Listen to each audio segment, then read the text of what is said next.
ថ្លារបស់យាយតាមីងៀគ្រប់មជ្ឈដ្ឋានដែលបានទទួលសម្បត្តិលិខិតអញ្ជើញហើយរហូតដល់ម៉ោង5:30នាទីនឹងកម្មការបានប្រពៃពិធីនិមន្តព្រះសង្ឃយកបាវរាប់បាវត្រង់បានបាវអីទៅដើម្បីសម្រាប់ញ៉ាំងនៅទឹកចិត្តសទ្ធាជ្រះថ្លារបស់យាយតានឹងជើញមកដើម្បីចូលរួមដាក់បាត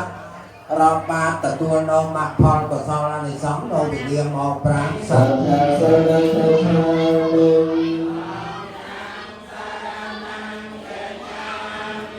តែយកទៅផលសរណសរឆានវិញណាសាបញ្ញសៃលារិយញាមអូកាសាងរតនាងរមយមតសាពុទ្ធវតារ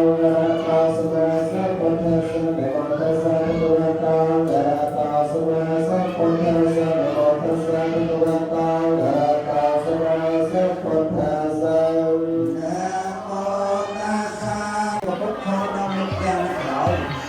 ហើយបច្ចេកវិទ្យានឹងមានការភ័យផាត់តក់ស្លុតខ្លាំងណាស់គេบอกថា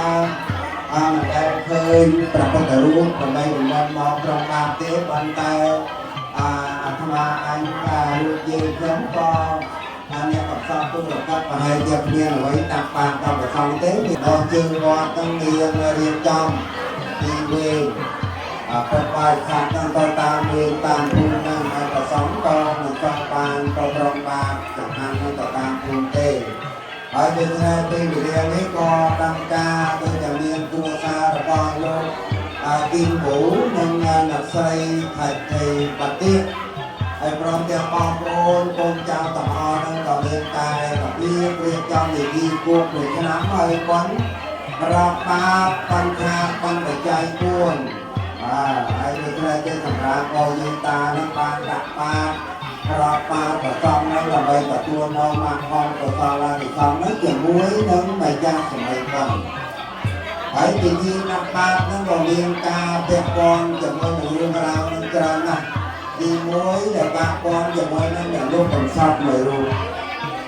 បានព្រឹកខ្វល់និយាយបាននិយាយខ្វល់ព្រឹកហើយសម័យថ្ងៃនោះគេថាអរអ្នកនោះដើរពីសពទៅវិហារហើយតាមមកដល់នោះយើងតាមបានឃើញទៅសង្ឃវត្ត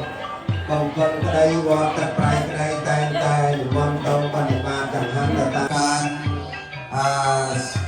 ត្រីសំក្រុងបែបយ៉ាងចំពោះដល់គ្រួសារបន្តិដាកូនចៅដែលមានកតញ្ញូកតវិធីតាផងហើយដល់នេះយើងតាមមាន